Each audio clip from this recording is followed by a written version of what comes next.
देखिए, यहाँ पर सरकार की मंशा जो थी वो हित नहीं था। सरकार की मंशा जो थी वो साधना था। साधना मतलब उसको एक होता ना एक कहावत कि सांप भी मर जाए लाठी भी ना टूटे। ओबीसी SC ST के लोग उनको वोट भी करते रहे और UGC एक्ट भी ना लागू हो और ये मैसेज भी दे दे कि देखिए हम आपके लिए, हम आपके प्रोटेक्शन के लिए, जो आपके साथ डिस्क्रिमिनेशन होता है उसके लिए हमने ये रेगुलेशन UGC रेगुलेशन एक्ट लेकर आया है। लेकिन सरकार की तरफ से जो वकील सुप्रीम कोर्ट में मौजूद थे उन्होंने तो कोई एक शब्द नहीं कहा। सुप्रीम कोर्ट में जो कानून मंत्री अपने ही है ना कि एक्ट और रेगुलेशन को ही पक्ष में नहीं बोले, डिफेंड नहीं कर पाए। और उसके बाद इस तरीके से आप सोचिए ना कि जो मीडिया जिसको ऐसे गोदी मीडिया कहते हैं, जो उठक बैठक करती है सरकार के लिए, जो बिना सरकार के इशारों पर, बीजेपी के इशारों पर जो सांस भी नहीं लेती है, वो गोदी मीडिया दिन भर इस पर चलाती है। देखो पूरा देश इसके खिलाफ है, इसका देश इसका खिलाफ है। आप बताइए ना इसको कितने लोग कवर करने आए हैं, कितने लोग दिखाने आए हैं। तो यहाँ पर जो पूरी तरह से एक्सपोज हुआ वो यह कि जो वर्चस्व है जो भारतीय जनता पार्टी में, जो बीजेपी की सरकार में और मीडिया में, इवन जो वहाँ फैसले सुनाए जाते हैं जिसकी तरफ हम देखते हैं, वो फैसला जब बहुत निराशाजनक आया तो समझ में आया। और खासकर निशिकांत दुबे जो भारतीय जनता पार्टी के सांसद है, कहते हैं कि हमने वही कहा जो हमने कहा वही अदालत ने किया। इसका मतलब आप कहना क्या चाहते हो कि कोर्ट आपका, मीडिया आपकी, सरकार आपकी, वर्चस्व आपका, तो बहुजन कहाँ जाए? 85% बहुजनों को आप सिर्फ लॉलीपॉप दिखाकर तो नहीं कर सकते ना। जब डिस्क्रिमिनेशन के खिलाफ एक एक्ट जब लागू करना था तो आप तो लागू कर नहीं पाए, आप रेगुलेशन लगा नहीं पाए, आपका वकील, सरकार का वकील डिफेंड नहीं कर पाया, आप ही का वकील, आप ही का कानून, आप ही का अदालत में डिफेंड नहीं कर पाया। तो क्या है ये? तो ये है कि सरकार का इसका बहुत जो है कि इच्छा नहीं है। विरोध करने वाले सवर्ण समाज की तरफ से 2-3 बातें मुख्य तौर पर कही गई कि भाई यूनिवर्सिटियों में डिस्क्रिमिनेशन नहीं होता है और ये कहा गया ये नियम जो है हिंदुओं को बांटने के लिए एक हिंदू सिर्फ वही है क्या? और जो आप कह रहे हो जो विरोध कर रहे हैं ना, वो विरोध जो कर रहे हैं वो सवर्ण समाज की जिनकी आप बात कर रहे हैं, वो दरअसल भारतीय जनता पार्टी के समर्थक है, विरोध कर रहे हैं। आपको भाजपा ही अपने कानून मोदी जी को गालियां दे रहे थे, मोदी जी को गालियां दे रहे थे। अब हिंदू हृदय सम्राट से मोदी जी को बीजेपी जो ओबीसी नेता बनाना चाह रही है। और अब आप कहिए ना, करनी सेना हो या मीडिया हो, ये बिना बीजेपी के इशारे पर ये एक शब्द बोलते हैं। जब नहीं बोलते हैं और इन्हीं का वकील सुप्रीम कोर्ट में डिफेंड नहीं कर पाया, तो इसका मंशा एकदम साफ है कि ओबीसी को बताओ कि हम तुम्हारे लिए कर रहे हैं और उनके लिए कुछ करो भी मत। और ये जो लोग विरोध किए, चाहे वो मीडिया हो, चाहे वो जो सड़क पर उतरे भी नहीं और दिखाया गया कि कितने लोग उतर गए, सबके सब भाजपा समर्थक हैं, सबके सब भाजपा ने ही अपने ही लोगों से इसका विरोध करवाया और लागू नहीं होने दिया और कह दिया देखो हमने तो किया, ये तो कोर्ट ने टाल दिया ना। तो कोर्ट पर डालकर भाजपा अपने आप बचना भी चाहती है और ओबीसी SC ST को ये कहना भी चाहती है कि देखो हम तुम्हारे लिए कह रहे थे कि UGC की इस गाइडलाइन से जो सवर्ण समाज को एक तरफा अपराधी मान लिया गया पूरे सवर्ण। वो जो समझ रहे हैं जो उनको समझने दीजिए। एकदम साफ मंशा है, भारतीय जनता पार्टी का साफ मंशा है कि सांप भी मर जाए और लाठी भी न टूटे। ओबीसी SC ST उनको वोट भी कर दे और उनको ओबीसी SC ST के लिए कुछ करना भी न पड़े, यही उनकी मंशा जो एक आखिरी सवाल, लेकिन बहुजन समाज के जो नेता हैं वो भी तो खुलकर के सामने नहीं आ रहे हैं। कौन नहीं आ रहा है? हर कोई देख रहा है, हर कोई बोल रहा है। आप सरकार से, बिल सरकार का है, कानून सरकार से है। प्रधानमंत्री मोदी जी का एक ट्वीट दिखा दीजिए, मोदी जी का, कहते हैं ना मैं तो ओबीसी से हूँ। मोदी जी से सबसे पहले सरकार से पूछिए, फिर और किसी से पूछिएगा। पहले सरकार से पूछिए, जिसने कानून लाया पहले उससे पूछेंगे कि पहले उससे पूछेंगे कि जो ऑपोजिशन में है। भाई ये तो वही हो गया ना, सरकार उनका है ना। ऑपोजिशन अभी पार्लियामेंट सेशन भी चल रहा है, वहाँ भी उठना चाहिए मुद्दा। तो आपने पार्लियामेंट सेशन देखा? आज प्रोफेसर मनोज झा जी ने उठाया है सेशन में। आपने पार्लियामेंट सेशन देखा? कल संजय सिंह ने उठाया है, संजय सिंह जी जो आम आदमी पार्टी के सांसद है, वो उठाए हैं सदन में। तो ये मत कहिए अपोजिशन लड़ाई लड़ रही है। भाई जिसका कानून है उससे क्यों नहीं सवाल पूछते?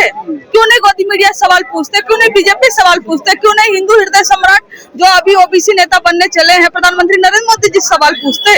अरे जिसने ड्राफ्ट नहीं किया अपोजिशन ने, आप उनसे पूछ रहे हैं, लेकिन मोदी जी से कोई नहीं पूछेगा कि मोदी जी आप ओबीसी के लिए क्या कर रहे हो? धोखा कब तक दोगे? कब तक? नेताएं करते हैं कि इस देश में कौन सा कानून लागू होगा कौन सा नहीं, तो बहुत सारे लोग तो कोर्ट के खिलाफ भी बोलने लगे हैं। इस देश में पहली बार ये हो रहा है कि सुप्रीम कोर्ट के खिलाफ भी लोगों ने आवाज उठाना शुरू कर दिया है। हम सब ये भी जानते हैं कि सरकार जो बिल लेकर आई है, इस देश के जो सवर्ण है, जो सवर्ण विश्वविद्यालय में बैठे हैं, यही दिल्ली विश्वविद्यालय जहाँ मैं खड़ा हूँ, इसमें 92 कॉलेज है, 92 कॉलेज है, जिनमें कम से कम 90 जो है प्रिंसिपल जो है सवर्ण समाज के हैं।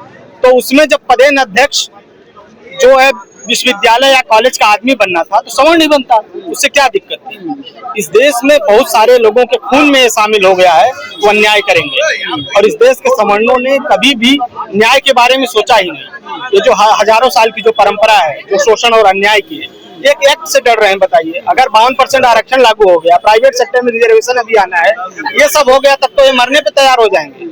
एक छोटे से एक्ट से किस बात का डर है? मैं ये पूछना चाहता हूँ सवर्ण समाज से। कह रहे थे इसका मिसयूज होगा, सवर्णों को झूठे केसों में फंसाया जाएगा, सवर्णों की लड़कियों को फंसाया जाएगा। नहीं, मिसयूज कैसे होगा? इस तरह तो लोग कहते हैं SC/ST एक्ट का मिसयूज हो रहा है, दहेज प्रथा वाले कानून का मिसयूज हो रहा है, और इस देश में सबसे ज्यादा UAPA का मिसयूज हो रहा है।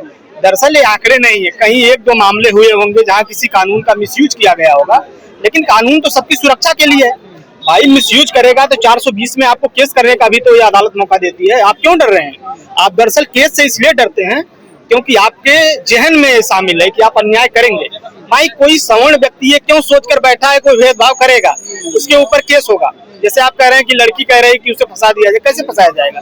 उसके लिए तो महिलाओं के लिए अलग से वुमेन सेल बनाई गई है विश्वविद्यालय के अंदर, जो बहुत अच्छे तरीके से काम करती है। इस देश में एक ऐसा समुदाय है पिछड़ा। अभी योगेंद्र यादव ने कल बहुत ही शानदार बयान दिया कि जब OBC आता है तो सिंहासन हिलने लगता है। तो कुछ लोगों के सिंहासन के पाए उखड़ चुके हैं। यही तो दिक्कत थी। उन्होंने कहा कि इसमें OBC वर्ग को क्यों जोड़ लिया? नहीं भाई, OBC में इतनी सारी जातियां हैं, कोई OBC एक क्लास नहीं है। उसमें नाई है, धोबी है, उसमें जो है यादव है, पटेल है, उसमें कुशवाहा है, कुर्मी है, सारी जातियां हैं। कम से कम 3 से 4 हजार जातियां हैं। तो उनके लिए इस देश में, जो इस देश की 60% आबादी है, 1931 की जनगणना के अनुसार जो 52% आबादी है, उसके लिए कोई कानून नहीं बनेगा। उसके साथ भेदभाव होता रहेगा। भाई OBC बच्चे के साथ किसी यूनिवर्सिटी कैंपस में भेदभाव होगा, वो शिकायत करने कहाँ जाएगा, किसके पास जाएगा? उसके लिए कोई एक्ट तो होना चाहिए। मैं बस एक सवाल पूछना चाहता हूँ कि सवर्ण समाज से पूछना चाहता हूँ कि उस समाज के बच्चों ने कैसे तय कर लिया वो किसी के साथ भेदभाव करेंगे? उनके जहन में ये बात कैसे आई वो भेदभाव करेंगे और उनके ऊपर कार्रवाई होगी? इसका मतलब हम सब जानते हैं कि पायल तड़वी से लेकर रोहित वेमुला, मुद्दू, तमाम लोगों ने आत्महत्याएं की हैं। किसकी वजह से की है? मुझे बस 5 उदाहरण आप दे दीजिए। किसी दलित पिछड़े OBC बच्चे ने किसी सवर्ण बच्चे का यूनिवर्सिटी कैंपस में शोषण किया हो और उसने आत्महत्या कर ली हो। एक उदाहरण कोई दे दे तो मैं मान लूंगा कि एक नहीं आना चाहिए। नहीं भैया, मतलब कहाँ भेदभाव है? कहाँ भेदभाव है? मतलब किसी OBC दलित बच्चा किसी सवर्ण बच्चे का कैसे शोषण कर रहा है? नहीं कर रहा है ना। कोई पब्लिक डोमेन में इस तरह का डेटा नहीं है। लेकिन कहा गया कि भाई UGC की इस गाइडलाइन से हिंदुओं में बंटवारा होगा, हिंदुओं को बांटने की साजिश है, जो हिंदू एकता बन रही थी। हिंदू का मतलब ब्राह्मण बनियों का शासक, ठीक है? हिंदू का मतलब कुछ जातियों का शासन। कुछ लोग चाहते हैं इस देश की संपत्ति पर, इस देश के संसाधन पर, इस देश की यूनिवर्सिटी पर। इस देश में सोचिए ना, 52% आबादी OBC की है, उसके सिर्फ 51 प्रोफेसर हैं। शर्म आनी चाहिए इस देश को। देश की सबसे बड़ी आबादी के लोग प्रोफेसर नहीं बन रहे हैं। इस देश में 45 सेंट्रल यूनिवर्सिटी, 47 सेंट्रल यूनिवर्सिटी में 40 सवर्ण वाइस चांसलर हैं। इसी दिल्ली विश्वविद्यालय में 90 जो है कॉलेज में सवर्ण प्रिंसिपल हैं। ये सब डेटा है और ये डेटा कहता है कि भारत में दलितों, पिछड़ों, आदिवासियों के साथ अन्याय हो रहा है। आज भी आदिवासी की सीटें खाली हैं। आज भी NFS कौन होता है? ये पहले आज से 4 साल पहले रोस्टर लेके आए थे जिसमें आदिवासी की कल्पना ही नहीं थी इस देश में। तो हम सब ये पूछना चाहते हैं कि किसी एक्ट से डर सिर्फ इस बात का है, एक समता का कानून जो है उससे डर लगता है।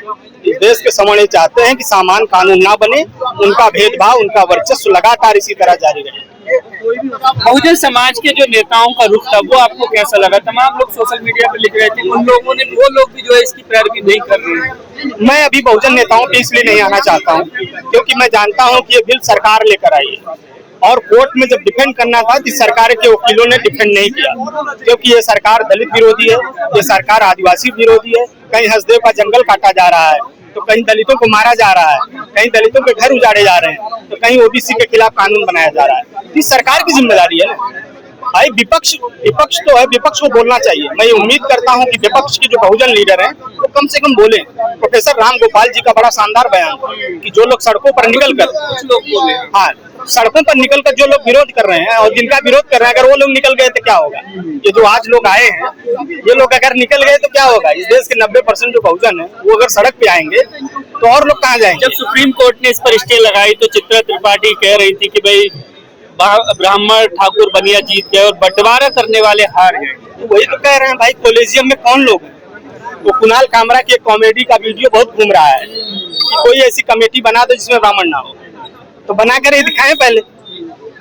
हम भी पूछना चाहते हैं, इस भारत की कोर्ट में कौन लोग हैं, कौन लोग तय कर रहे हैं कि इनके लिए अधिकार बनेंगे, इनके लिए कानून बनेंगे? तो कोर्ट से भी सवाल पूछा जाना चाहिए। ये दुर्भावना नहीं है, कोर्ट का सम्मान है, लेकिन जजों का सम्मान है ये नहीं, भारत की जनता से ज्यादा। अब क्या उम्मीद लग रही है आपको, क्या कहेंगे अंतिम समय? जैसे रोस्टर वापस हुआ था, जैसे रोस्टर लागू हुआ था 13 पॉइंट, उसी तरह इसको भी लागू करवाया जाएगा। और नहीं होगा तो आंदोलन होगा, और आज आपको दिखाई दे रहा है।